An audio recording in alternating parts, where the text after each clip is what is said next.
بسم الله الرحمن الرحيم. صلى الله عليه وسلم.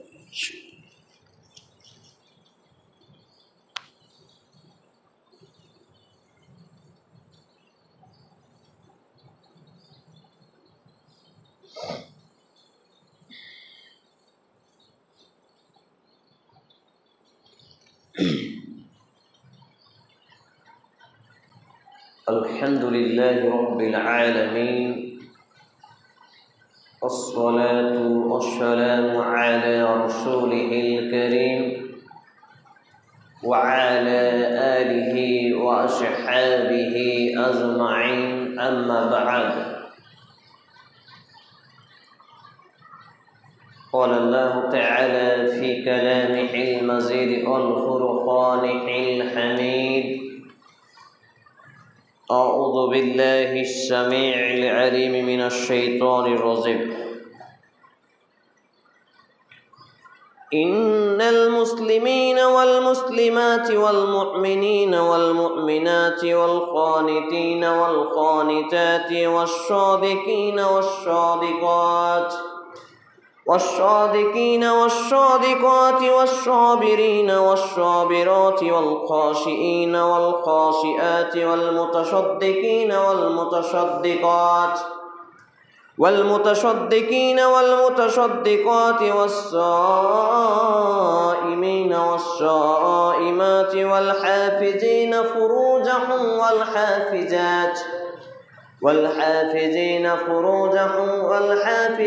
والذاكرين الله كثيرا والذاكرات أعد الله لهم مغفرة وأجرا عظيما. الآية. عن أبي هريرة رضي الله تعالى عنه عن النبي صلى الله عليه وسلم: من قام ليلة القدر وإيمانا احتسابا غفر له ما قدم من ذنبه.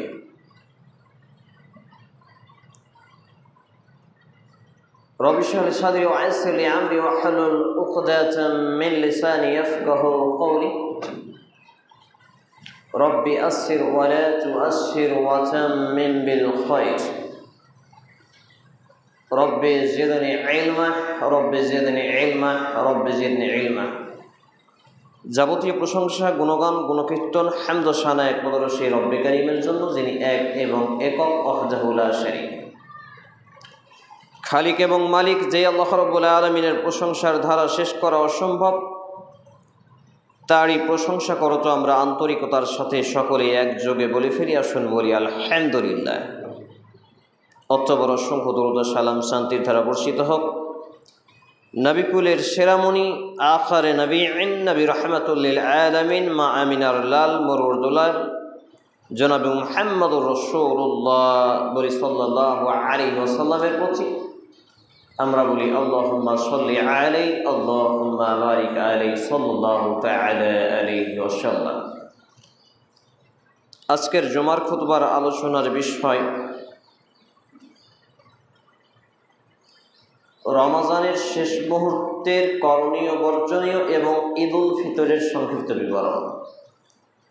উল্লেখিত বিষয়ের প্রতি পবিত্র কুরআন এবং সেই সন্ধ্যার আলোকে গুরুত্বপূর্ণ তথ্য ও তথ্যবহুল বিবরণের আপ্রাণ প্রচেষ্টা রাখছি ইনশাআল্লাহুল আজিজ। ওয়া মা তৌফিকি ইল্লা বিল্লাহ, আলাইহি তাওয়াক্কালতু ওয়া ইলাইহি উনীব।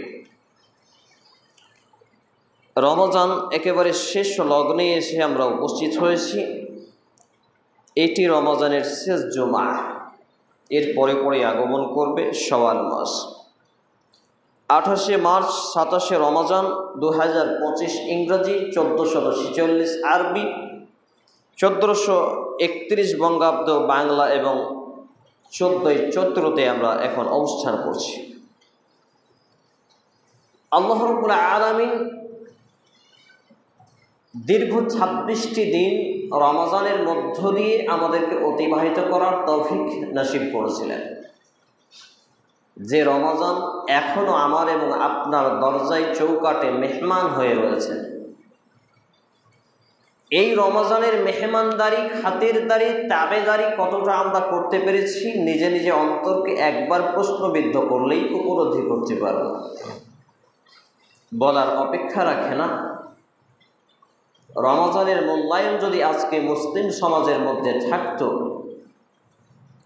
খুতবা শুরু হয়ে যাওয়ার পরেও মসজিদের কাতার ফাঁকা থাকতো না, বরঞ্চ রমজানের কদর, রমজানের মূল্যায়ন আজকের তথাকথিত নামধারী ডিজিটাল মুসলিমরা উপলব্ধি না করতে পারার ফলে তারা ব্যবসা বাণিজ্য, আদান প্রদান, লেনদেন, উঠা বসা, কেনা বেচা এর মধ্য দিয়েই প্রতিটা সেকেন্ডকে অতিবাহিত করছে।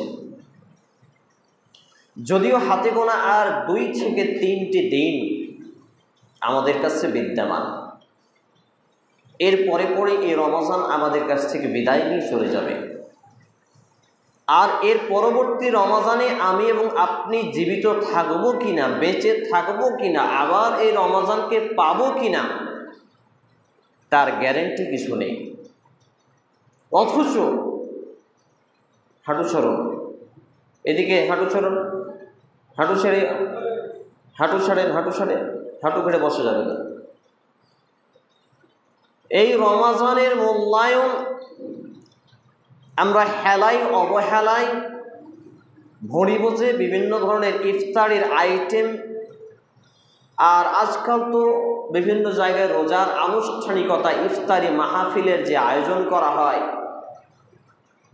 সেই রোজার আনুষ্ঠানিকতাগুলো বিজাতীয় অপসংস্কৃতিকেও হার মানায়।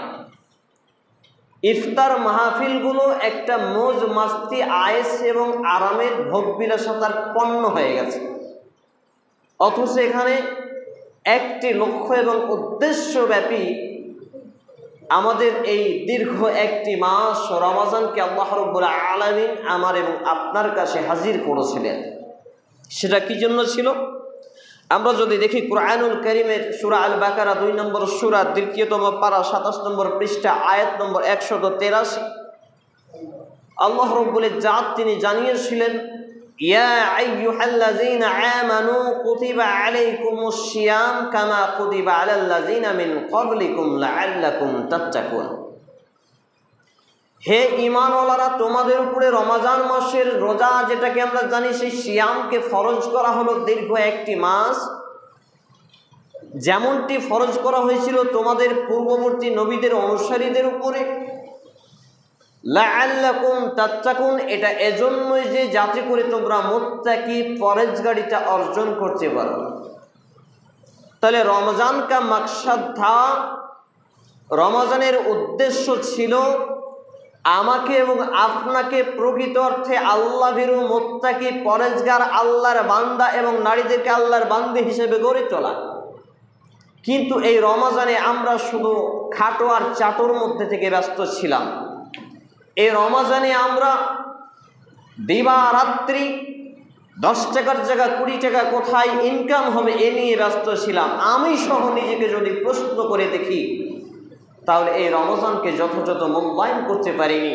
তাই নবী মুহাম্মদুর রাসূলুল্লাহ বলি সাল্লাল্লাহু আলাইহি ওয়াসাল্লাম 1445 বছর পূর্বে এই মেম্বারের উপরে 3টি ধাপে আমিন বলেছিলেন। তার একটি ছিল, আমিন বলার লক্ষ্য ছিল, যেই ব্যক্তি পূর্ণ রমজান মাসকে পেল অথচ তার জীবনের করা পাপ রাশিকে মাফ করাতে পারলো না, সে যেন ধ্বংস হয়ে যায়। বলি নাউযু বিল্লাহি মিন যালিক, আস্তাগফিরুল্লাহ। তাহলে এই রমজান পেয়েও আমরা যারা আমাদের জীবনের পাপগুলোকে ক্ষমা করাতে পারলাম না, মাফ করতে পারলাম না, তওবা ইস্তেগফারের মাধ্যমে, তাকওয়া অর্জনশীলতার মাধ্যম দিয়ে আল্লাহ রাব্বুল আলামিনের সন্তুষ্টি অর্জন করতে গিয়ে আমরা যারা জান্নাতের টিকিট অর্জন করতে পারলাম না, জাহান্নাম থেকে নিজেকে বাঁচাতে পারলাম না, মূলত আমাদের জন্য এই ধ্বংস কামনা করেছেন নবী মুহাম্মদুর রাসূলুল্লাহ বলি সাল্লাল্লাহু আলাইহি ওয়াসাল্লাম। অত্যন্ত লজ্জাকর বিষয়, এই রমজানকে আমরা মূল্যায়ন করতে এখনও পারিনি। আল্লাহ রাব্বুল আলামিন আমাদের ভুল ত্রুটি ক্ষমা করে রমজানকে মূল্যায়ন করার তৌফিক নসিব করুন, আমরা বলি আল্লাহুম্মা আমিন। এরপরে আমি দ্বিতীয় খুতবার পরে আপনাদের সামনে যে আয়াতে কারিমা পাঠ করেছি, খুবই প্রসিদ্ধ আয়াত।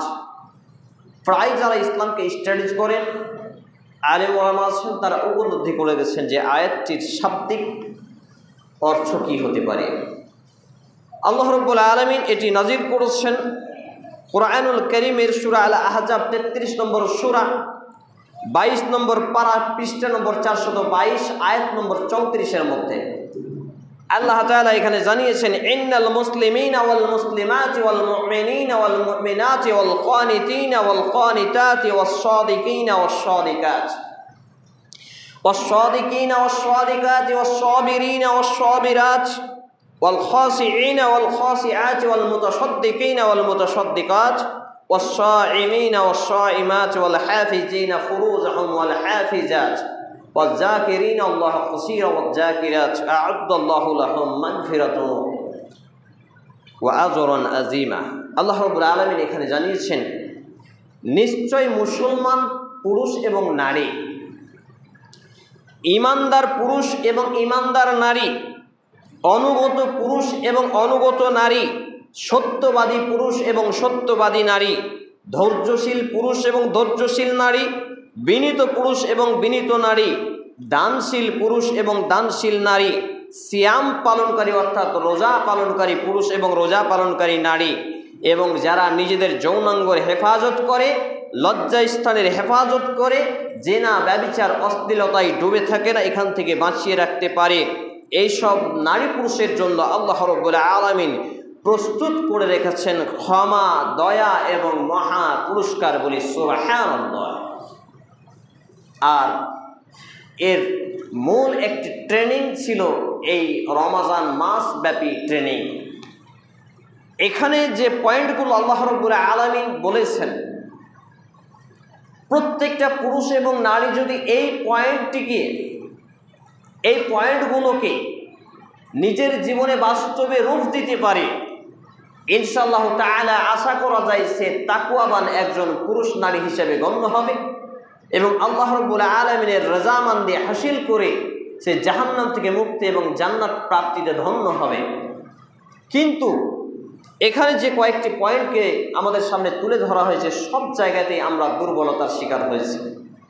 রমজান মাসে নবী মুহাম্মদুর রাসূলুল্লাহ সাল্লাল্লাহু আলাইহি ওয়াসাল্লাম, আপনাদের এখানে এর আগে 7-8বার বললাম যে সাল্লাল্লাহু আলাইহি ওয়াসাল্লাম বললে একই সঙ্গে উচ্চ স্বরে পুরুষদের সাল্লাল্লাহু আলাইহি ওয়াসাল্লাম বলতে হবে, নইলে যে 3টি মেম্বারে একটি বলেছিলেন যে রমজান মাস পেল অথচ নিজের গুনাহ খাতা মাফ করা যে পারল না তার ধ্বংস, যে পিতামাতা 2 জন বা 1 জনকে পেল আর তাদের সেবা করে সেই জান্নাতের টিকিট নিতে পারল না তার জন্য ধ্বংস, আর যে নবী মুহাম্মদুর রাসূলুল্লাহ সাল্লাল্লাহু আলাইহি সাল্লামের নাম শুনলো অথচ দরুদ পড়ল না, সাল্লাল্লাহু আলাইহি সাল্লাম পড়ল না, তার জন্য ধ্বংস। স্বয়ং আসমান থেকে ফেরেশতারা জানিয়েছেন আর নবী মুহাম্মদুর রাসূলুল্লাহ সাল্লাল্লাহু আলাইহি সাল্লাম আমিন বলেছেন, মানে আমার এবং আপনার নামাজ, রোজা, হজ, যাকাত সব ধ্বংস হয়ে যাবে যদি আমরা এই 3টি কাজে বিফল হই। অতএব এটা সচেতনতা স্বরূপ আপনাকে জানিয়ে দিলাম। রমজান মাসে নবী মুহাম্মদুর রাসূলুল্লাহ সাল্লাল্লাহু আলাইহি ওয়াসাল্লাম ঝঞ্ঝা বায়ুর মতো দানশীলতায় নিজেকে নিমজ্জিত রাখতেন। কিন্তু আমাদের রমজান মাস এলে নিজের পেট পূজা ভুটি গরমটা বেশি হয়ে যায়, নিজের পকেট গরমের মার্জি মাইসটা একটু বেশি হয়ে যায়, ইচ্ছা মতো ইফতারিতে 12 রকম 13 রকম আইটেমে জোগাড়ের জন্য নিজের জন্য খুব ভাবি। কিন্তু এই সময় দুষ্ট, দরিদ্র, অসহায় নারী পুরুষ যে আছে তাদের যে সেবা যত্ন নিতে হবে, তাদের যে ব্যয় করতে হবে, তাদের পেছনে যে খরচ করতে হবে, ইসলাম যেখানে প্রচার হয়, কোরআন সুন্নাহ প্রচার হয়, এমন জায়গাতে ব্যয় করতে হবে।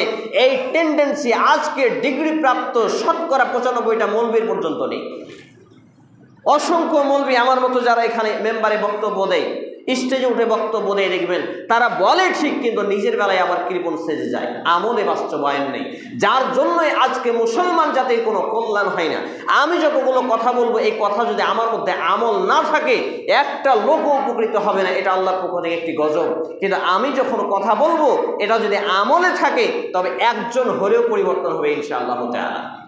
415টি মসজিদে খুতবা দিয়ে প্রত্যেক জায়গায় 2 জন 4 জন 5 জন করে পরিবর্তন হয়েছে, আলহামদুলিল্লাহ। আমি সাকসেসফুল এখানে মনে করি নিজেকে।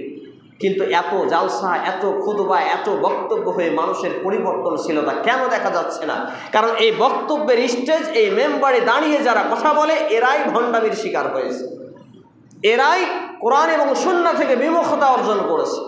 সম্মানিত উপস্থিতি ভাই এবং বন্ধুগণ, তাহলে আমাদেরকে এই বিষয়গুলোকে নিয়ে আসতে হবে, নিজেকে সত্যবাদী হতে হবে, সৎ হতে হবে, ন্যায় পরায়ণ হতে হবে, দানশীলতা হতে হবে, সায়েম অর্থাৎ সিয়াম পালনকারী রোজাদার হতে হবে, কোরআন তেলাওয়াতকারী হতে হবে। একটা একটা করে যতগুলো আমলে সালেহ আছে সবগুলো আমাকে আপনাকে অর্জন করতে হবে। আর ভালো কাজের আদেশ করতে হবে, মন্দ কাজের নিষেধ করতে হবে। আমরু বিল মারুফ ওয়া নাহি আনিল মুনকার, ভালো কাজের আদেশ এবং মন্দ কাজের নিষেধ। ভালো কাজের আদেশটা আমরা সবাই করতে পারি। একটা লোক নামাজ পড়ে না, নামাজ পড়ো, দান করে না, দান করো, সবাই বলি। কিন্তু আপনার পাশে একটা ছেলে বিড়ি খাচ্ছে, গান বাজাচ্ছে, গালি দিচ্ছে, আরও পাপে নিযুক্ত রয়েছে, জুয়া খেলছে, তাকে প্রতিবাদ করা, তাকে মুখ দিয়ে হোক, হাত দিয়ে হোক, ক্ষমতা ক্রিয়েট করে হোক, যে কোনো সিচুয়েশনে আপনার যেটা প্রেক্ষাপট আছে সেই প্রেক্ষাপট অনুপাতে আপনি তাকে সেই অন্যায় থেকে বাধা দিবেন, এই মন মানসিকতা কজনের? আপনি বাপ, আপনার ছেলেই সিনেমা দেখে আপনি কাপুরুষ হয়ে আছেন, প্রতিবাদ করতে পারেন না। আপনি বাপ, আপনার মেয়ে বেপর্দা হয়ে আজকে রমজান মাসেও হাটে বাজারে বেড়ায়। আর কিছু বেটি ছেলে তো মনে করে বোরখা পরলেই কি বলে ওটাকে, পতিতালয়ে যাওয়া যায়। নাউযুবিল্লাহি মিন যালিক, আস্তাগফিরুল্লাহাল আযীম। কিছু মেয়ে আজকাল এরকম বেরিয়েছে, বোরখা পরলে পতিতালয়ে গেলেও তাদের সমস্যা নেই। এমন মেয়েদের আজকে আমাদের সমাজে দেখা মিলে। রাস্তাঘাটে চলা যায় না, বোরখা হলেই নাকি সে সব করতে পারে। অথচ বোরখা শুধু প্রোটেকশন, এটা ড্রেসিং কোড। কিন্তু একজন নারীকে পর্দাশীলতা রাখতে গেলে তার একান্তই মজবুরি ছাড়া বাড়ি থেকে বের হওয়াটাই হচ্ছে পর্দা, বের না হওয়াটাই হচ্ছে পর্দা। অথচ এই শিক্ষা বাপেরও নেই, মায়েরও নেই। আর যারা যেসব মেয়েরা এভাবে চলে তাদের 14 গোষ্ঠীর পর্যন্ত নেই। সম্মানিত উপস্থিতি ভাই এবং বন্ধুগণ, আমি দ্বিতীয় খুতবার পরে দ্বিতীয় দফায় আপনাদের সামনে যে হাদিস পাঠ করেছিলাম, এই হাদিসটি বলেই দিই, কারণ একটা আর রাত্রি জাগরণ আছে। অনেকেই হয়তোবা এই রাত্রিতে নিজেকে ক্ষমা করে নিতে পারেন। আন আবি হুরায়রা রাদিয়াল্লাহু তাআলা আনহু আনিন নবী সাল্লাল্লাহু আলাইহি ওয়াসাল্লাম মান কামা লাইলাতুল কদরি ওয়া ঈমানান ইহতিসাবান গুফিরা লাহু মা তাকদ্দামা মিন জামবি।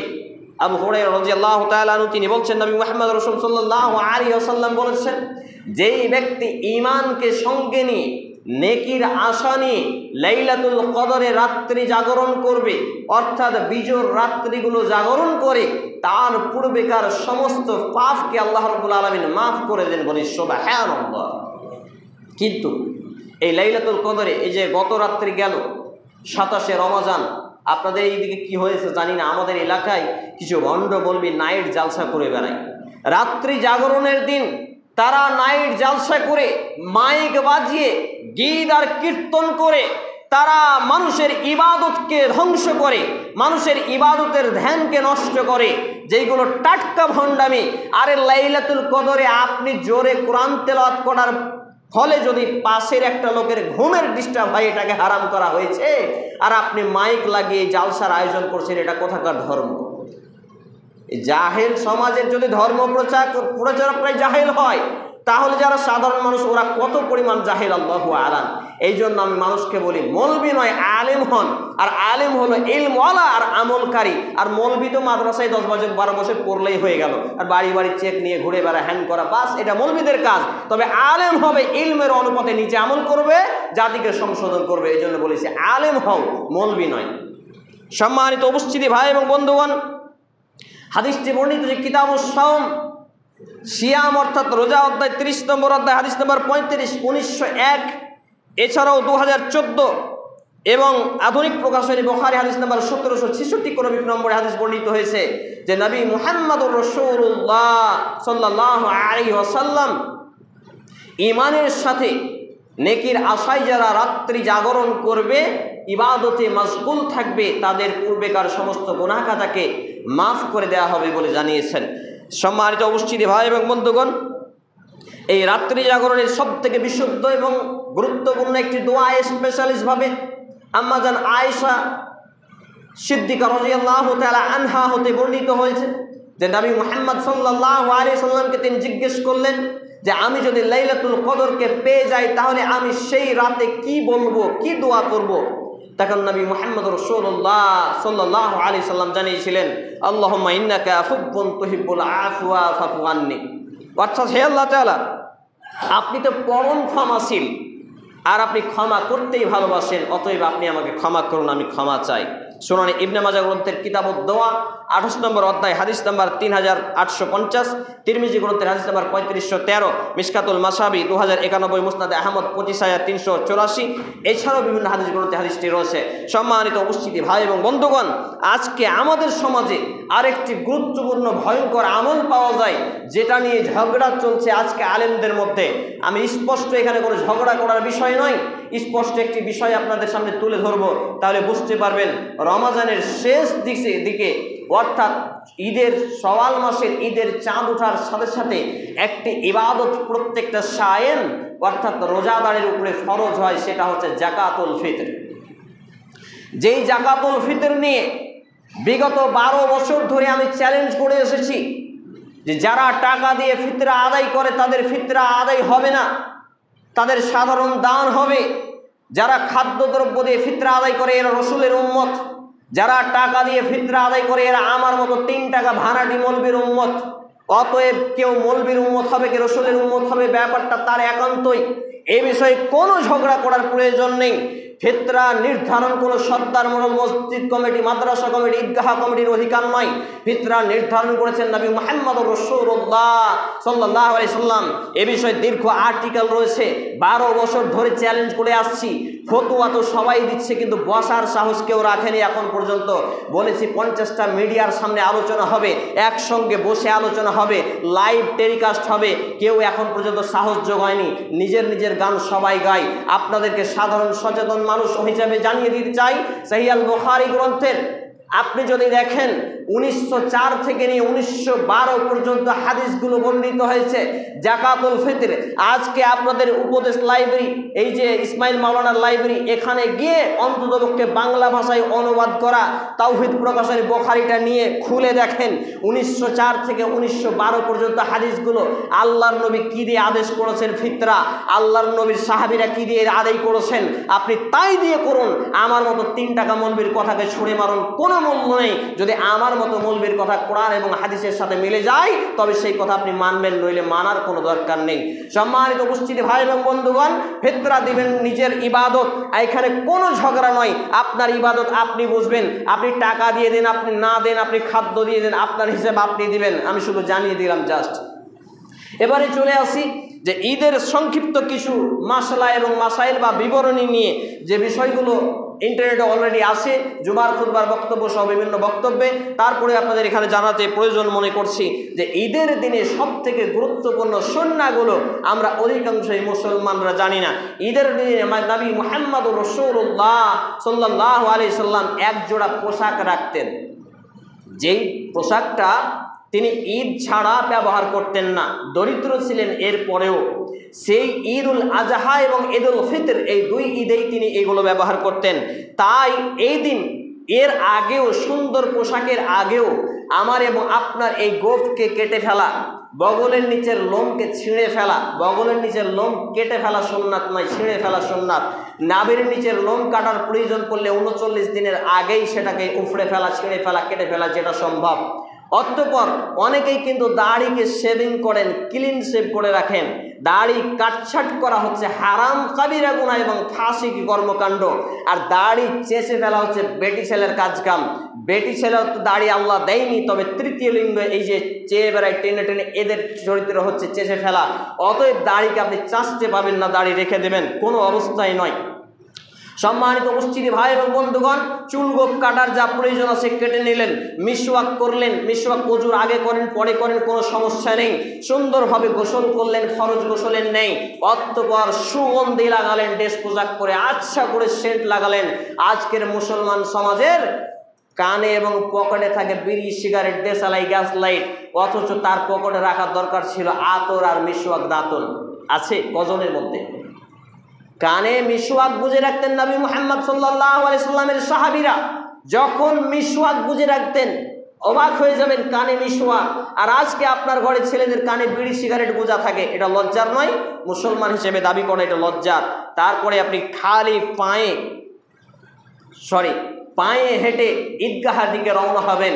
এখানে আরেকটি গুরুত্বপূর্ণ কথা, নবী মুহাম্মদুর রাসূলুল্লাহ সাল্লাল্লাহু আলাইহি ওয়াসাল্লাম নারীদের জন্য ঈদগাহের ব্যবস্থা করতে বলেছেন এবং মহিলাদের ঈদগাহ ছাড়া মসজিদে ঈদের নামাজ পড়ার বৈধতাকে নাকচ করেছেন।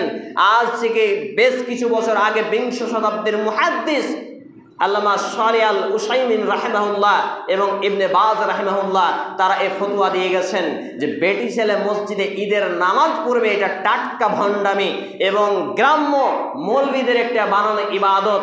অতএব মহিলাদের ঈদগাহে ব্যবস্থা করতে হবে, না পারলে দায়িত্ব ছেড়ে দিতে হবে, ঈদগাহ কমিটির দায়িত্ব ছেড়ে দিতে হবে। সম্মানিত উপস্থিতি ভাই এবং বন্ধুগণ, পায়ে হেঁটে ঈদগাহে যাওয়া সুন্নাত এবং ঈদুল ফিতরের দিন, রোজার ঈদের দিন বিজোড় সংখ্যায় খেজুর খেয়ে যেতেন নবী মুহাম্মদুর রাসূলুল্লাহ সাল্লাল্লাহু আলাইহি সাল্লাম। 1টা 3টা 5টা 7টা এভাবে আপনি খেজুর খেয়ে, ঈদুল ফিতরের সুন্নাত হলো কিছু খেয়ে যাওয়া, খেজুর খেয়ে যেতেন। আর ঈদুল আজহার সুন্নাত হচ্ছে না খেয়ে যাওয়া এবং বাড়ি এসে জবাই করে সর্বপ্রথম কুরবানির গোশত খাওয়া, এটা ছিল সুন্নাত। আজকে আমরা সব কিছু গুলিয়ে ফেলেছি। অনেক মানুষ বলছে, মৌলভী সাহেব 1 মাস ব্যাপী বিড়ি সিগারেট খেতে পাইনি, আজকে ঈদের দিন দাঁতন করে নেব, বেড়িটা একটু টেনে নিলি না। কি সুন্নাত ছিল? খেজুর খাওয়া, কিন্তু কি খেয়ে যাচ্ছে? বিড়ি খেয়ে যাচ্ছে। হারাম খোরার বুঝবে কি? সম্মানিত উপস্থিতি ভাই এবং বন্ধুগণ, এরপরে ঈদুল ফিতরের দিন নবী মুহাম্মদ সাল্লাল্লাহু আলাইহি সাল্লাম বিজোড় সংখ্যায় খেজুর না খেয়ে যেতেন না। সহিহ বুখারী হাদিস নাম্বার 953 ক্রমিক নম্বরে। পায়ে হেঁটে যাওয়া, একটা রাস্তা দিয়ে গেলেন আরেকটা রাস্তা দিয়ে আসা, এটা হচ্ছে একটি গুরুত্বপূর্ণ সুন্নাত। এখানে ইমাম ইবনুল কাইয়্যিম রাহিমাহুল্লাহ আল জাওজি তিনি বলছেন যে এই এক রাস্তা দিয়ে যাওয়া আর এক রাস্তা দিয়ে আসার একটা হিকমত বলেছেন তিনি, যে আপনি এক রাস্তা দিয়ে যাবেন, এখানে বিভিন্ন মুসলিম ভাইদের সঙ্গে আপনার সাক্ষাৎ হবে, সালাম মুসাফা হবে, ভালোবাসা আদান প্রদান হবে এবং যতগুলো গাছপালা, নদী নালা, পশু পাখি আপনাকে দেখবে, কিয়ামতের মাঠে আপনার পক্ষে সাফাই দিবে যে এই লোকটা ঈদগাহে ভালো কাজের উদ্দেশ্যে, ইন্নামাল আমালু বিন্নিয়াহ, যদি নিয়তটা থাকে আল্লাহর সন্তুষ্টি, তাহলে আপনি সাফাত লাভে ধন্য হবেন ইনশাআল্লাহ তাআলা। এবং উচ্চ স্বরে তাকবীর পড়তে পড়তে যাওয়া, আল্লাহু আকবার, আল্লাহু আকবার, লা ইলাহা ইল্লাল্লাহ, আল্লাহু আকবার, আল্লাহু আকবার, ওয়ালিল্লাহিল হামদ, এটা হচ্ছে ঈদের তাকবীর। কিন্তু ঈদের তাকবীরকে আমাদের দেশের মৌলবীরা বাড়িয়ে ফেলেছে, আর একটু বৃদ্ধিকরণ করেনি। আল্লাহু আকবার কাবীরা, সুবহানাল্লাহি বুকরাতাও ওয়াসিলা, এটা ঈদের তাকবীর নয়। ঈদের তাকবীর শুধু এইটুকুই, আল্লাহু আকবার, আল্লাহু আকবার, লা ইলাহা ইল্লাল্লাহ, আল্লাহু আকবার, আল্লাহু আকবার, ওয়ালিল্লাহিল হামদ। এবং পুরুষের উচিত হলো এটা উচ্চ স্বরে বলতে বলতে যাওয়া, এটাই উমর রাদিয়াল্লাহু তাআলা আনহুর আমল ছিল। এরপর ঈদগাহে তাকবীর দিতে দিতে যাবেন। আর যেই সব ইমামরা ঈদগাহের বলেন তাকবীর পড়ুন, মাইকের তালে তাকবীর পড়ুন, কোনো প্রয়োজন নেই। উনার বলাটাও বিদআতের আওতাভুক্ত করেছেন কোন কোন উলামায়ে কেরামগণ। অতএব ইবাদত হবে নিজের জন্য, কেউ বলতে বলবে আপনাকে দিয়ে বলবেন এমনটি নয়। আর ঈদের সলাতে সকাল সকাল ঈদগাহে যাত্রা করা, বৃষ্টি আরও কিছু সমস্যার কারণে ঈদগাহ ছাড়া অন্য জায়গায় ঈদের নামাজ পড়া জায়েজ, তবে ঈদের জন্য স্পেশালিস্টভাবে ঈদের ব্যবস্থা করা, ঈদগাহার ব্যবস্থা করা, এটা হচ্ছে একবারে ইবাদত এবং বিধান।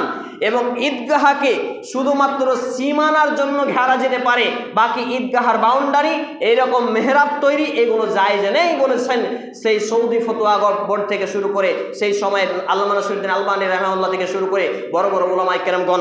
অতএব আমাদের সমাজে সবগুলোই ভয়ঙ্কর কাজগুলো চলছে। সম্মানিত উপস্থিতি ভাই এবং বন্ধুগণ, এবং ঈদের সলাতের ব্যাপারে একটা গুরুত্বপূর্ণ হাদিস মনে পড়ে গেল। উম্মে আতিয়া রাদিয়াল্লাহু তাআলা আনহা তিনি বলছেন যে নবী মুহাম্মদুর রাসূলুল্লাহ সাল্লাল্লাহু আলাইহি ওয়াসাল্লাম আমাদেরকে নির্দেশ দিলেন আমরা যাতে ঈদগাহে যাই। এমনকি তিনি বললেন যাদের ঋতু, হায়েদ, নেফাস, মেন্স, পিরিয়ড যা হয়েছে অপবিত্র নারীরা পর্যন্ত যাতে ঈদের সলাতে জামাতে নাও অংশ নিল যাতে তাকবীর এবং দোয়ায় শরীক হয়, অর্থাৎ ঈদগাহে তারা আগমন করে। এমনকি তিনি তাগিদ করলেন, যদি তোমাদের বোনদের মধ্যে কারো চাদর, গায়ের কাপড়, ওড়না না থাকে, তাহলে সে যেন অন্য কারো কাছ থেকে একদিনের জন্য, সেই দিনের জন্য একটা গায়ের কাপড়, চাদর, ওড়না ধার করে নেই, দিয়ে ঈদগাহে যায়। এটা হচ্ছে আমারে শেখা, মানে আল্লাহ রসুলের আদেশ, মানে হচ্ছে ফরজ। আর যেটা আল্লাহ রসুল সাল্লাল্লাহু আলাইহি সাল্লাম তাগিদ করেন সেটা ফরজ হয়ে যায়। এই বিধানগুলোকে আমরা গুলিয়ে ফেলেছি। আমাদের বেটি ছেলেরা মেলায় যেতে পারে, সার্কেসে যেতে পারে, সিনেমায় যেতে পারে, পার্কে যেতে পারে, স্কুল কলেজ ইউনিভার্সিটি যেতে পারে, আরে মেলাযুক্ত জালসায় ঠেলা খেতে যেতে পারে, শুধু আসতে পারে না নাকি মসজিদে যেতে পারে না ঈদগাহায়। এইগুলো যে টাটকা ভণ্ডামি, কানাকে হাইকোর্ট দেখানো, এই সব অন্যায় অপকর্ম আজকে আমরা যারা আলেম রূপ নিয়ে আছি, এই জালেম হচ্ছে যে বসে আছি, আমাদেরই চলছে। সম্মানিত উপস্থিতি ভাই এবং বন্ধুগণ, আরও অনেকগুলো পয়েন্ট ছিল, কিন্তু সময় যেহেতু পেরিয়ে যাচ্ছে, সেই সূত্রে সংক্ষিপ্ত টাইমে দুটো কথা না বললেই নয়। এবং নবী মুহাম্মদ রাসূলুল্লাহ সাল্লাল্লাহু আলাইহি সাল্লামের এ ছিল যে আদর্শ ছিল ঈদের দিন মানুষকে ঈদের মাঠে যাওয়ার আগে আগে জাকাতুল ফিতর প্রদান করা। জাকাতুল ফিতর প্রদান করা, আপনি বাড়ি বাড়ি পৌঁছে দেবেন। আমার বয়স যেদিন 8 বছর, সেই দিন থেকে আমি খাদ্যদ্রব্য দিয়ে ফিতরা দিই এবং নিজের ফিতরা নিজে দিই। কোনো সর্দার মডেলের পরোয়া করি না, কারো পরোয়া করি না, নিজের ফিতরা নিজে। আর এই ফিতরা তাআম্মাতুল লিল মাসাকিন, দরিদ্র মিসকিনদের হক। আমার মতো মৌলবীর হক নয়, মাদ্রাসার হক নয়, মসজিদের হক নয়, একমাত্র দরিদ্র মিসকিনরাই পাবে ফিতরার হকদার। অনেকেই বলেন মাদ্রাসায় ইয়াতিম ছেলে পড়ে, যেই ছেলেটা পড়ে তাকেই দেন, মৌলবীকে দিবেন না। আবার ওখানে কমিশন আছে 40%, 50%। এইগুলো সবই চলছে আজকে ইসলামের নামে ব্যবসা, ধর্ম ব্যবসা, যেগুলো আমাকে এবং আপনাকে সচেতন হতে হবে। সম্মানিত উপস্থিতি ভাই এবং বন্ধুগণ, ঈদের দিন আত্মীয় স্বজনের খোঁজ খবর নেন। বিশেষ করে আজকে যারা ফুপু, তারা বঞ্চিত হয়ে যায়, কারণ বাপ যে ফুপুর সম্পত্তি ভাগ দেয়নি। দাদু মারা গেছে 44 বছর হলো, ফুপু এখনো জমির ভাগ পায়নি, আমার বাপ ভোগ করে যাচ্ছে সেই ছোট্টবেলা থেকে। এই যে ফুপু আজকে বঞ্চিত, খালারা পেয়ে যায়। মারা একটু চালাক হয়তো, খালাদের সঙ্গে সম্পর্কটা ভালো থাকে, ফুপুর সঙ্গে সম্পর্কটা ভালো রাখেন। ঈদের দিন হাদিয়া পাঠান, তোহফা পাঠান, খোঁজ খবর নেন, তাদের দেখাশোনা যান, বেড়াতে যান। আর এই দিন বকরি কাটা চুল যেসব যুবকরা কাটো, সাবধান হয়ে যাও। মান তাসাব্বাহা বিকওমিন ফাহুয়া মিনহুম। সুনানে আবু দাউদ গ্রন্থের হাদিস 4031 ক্রমিক নম্বরে বর্ণিত হয়েছে, যেই ব্যক্তি যেই জাতির যেই দলের সাদৃশ্য অবলম্বন করবে, সে তাদের দলে দলভুক্ত হবে। দাড়িকে ক্লিন শেভ করা হারাম, কাবিরা গুনাহ। অতএব এই দাড়ি ক্লিন শেভ করা, গালে মার্বেল টাইলস লাগানো ছেড়ে দাও।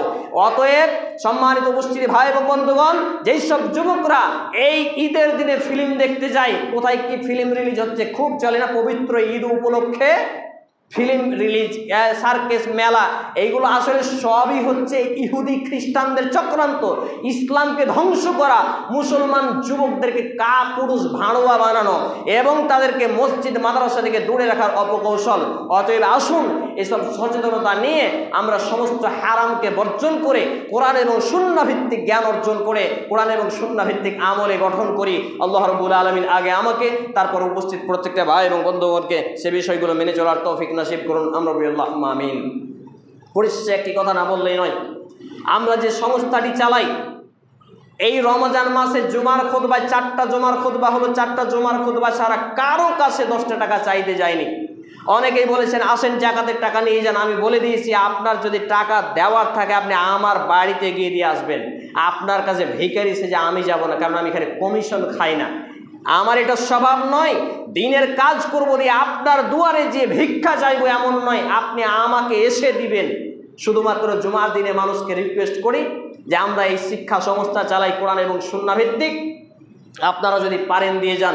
এইটুকু বলি, তবুও লজ্জায় আমার গা ঝিমঝিম করে, মনে হয় যেন যে নিজে ডুব দিয়ে মারা যায়। কিন্তু মানুষ অবুঝ, আজকাল বুঝে না, যার জন্য এইটুকু চাইতে হয়।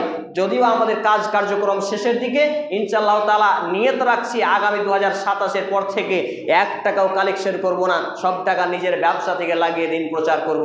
সম্মানিত উপস্থিতি ভাই এবং বন্ধুগণ, তাহলে এই রমজান মাসে শেষে এসে ঈদের দিনের আরেকটি গুরুত্বপূর্ণ ইবাদত ছিল, নবী মুহাম্মদ সাল্লাল্লাহু আলাইহি সাল্লাম ঈদের খুতবা শেষে নারীদেরকে আদেশ করলেন বেশি বেশি দান সাদাকা করা, পাশাপাশি প্রত্যেকটা পুরুষ নারীকে বেশি বেশি দান এবং সাদাকায় অংশ নিতে হবে, মানুষকে হাদিয়া তোহফা দেওয়া অভ্যাসী হতে হবে।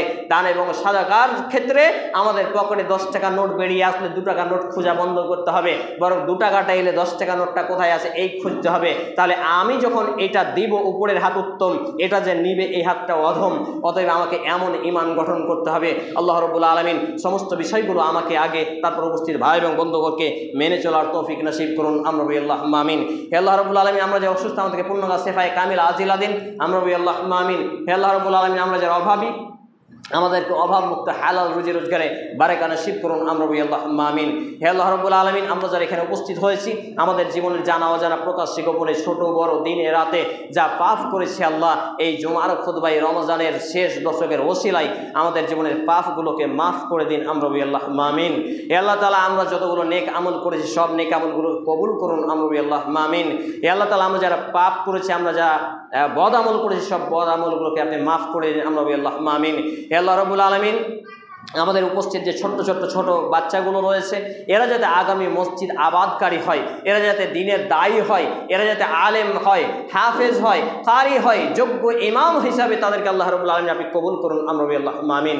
হে আল্লাহ রাব্বুল আলামিন, যেসব মা এবং বোনেরা বাড়িতে রয়েছে ঈমান রয়েছে কিন্তু পরিবারের কারণে স্বামীর কারণে তারা আজকে বেঈমান হয়ে যাচ্ছে, আল্লাহ তাদেরকে আপনি হেফাজত করুন, আমরা বলি আল্লাহুম্মা আমিন। হে আল্লাহ তাআলা, আমাদের যারা মুসলমান হয়ে মৃত্যুবরণ করেছে প্রত্যেকের আত্মীয় স্বজন বাপ মা ভাই বোন যে বাজারাই, বিশেষ করে আমার মা এবং নানানি, আল্লাহ তাআলা আপনি তাদের জীবনের ভুল ত্রুটি ক্ষমা করুন, তাদের কবরের শান্তির বিছানা বিছিয়ে দিন, তাদেরকে জান্নাতুল ফিরদাউস নসিব করুন, আমরা বলি আল্লাহুম্মা আমিন। এ দাবি, এ দোয়া, এ দরখাস্ত মহান আল্লাহ সুবহানাহু ওয়া তাআলার সামনে রেখে আমরা আমাদের জুমার খুতবার সংক্ষিপ্ত আলোচনা এখানেই টানছি। আল্লাহুম্মা সাল্লি আলা মুহাম্মাদিন ওয়া আলা আলি মুহাম্মাদ কামা সাল্লাইতা আলা ইব্রাহিম ওয়া আলা আলি ইব্রাহিম ইন্নাকা হামিদুম মাজিদ। اللهم بارك على محمد وعلى آل محمد كما باركت على إبراهيم وعلى آل إبراهيم إنك حميد مجيد. سبحان ربك رب العزة عما يصفون وسلام على المرسلين وآخر دعوانا الحمد لله رب العالمين. السلام عليكم ورحمة الله.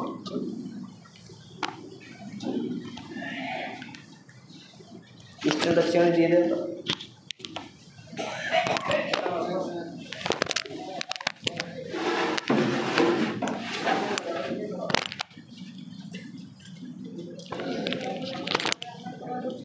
الحمد لله رب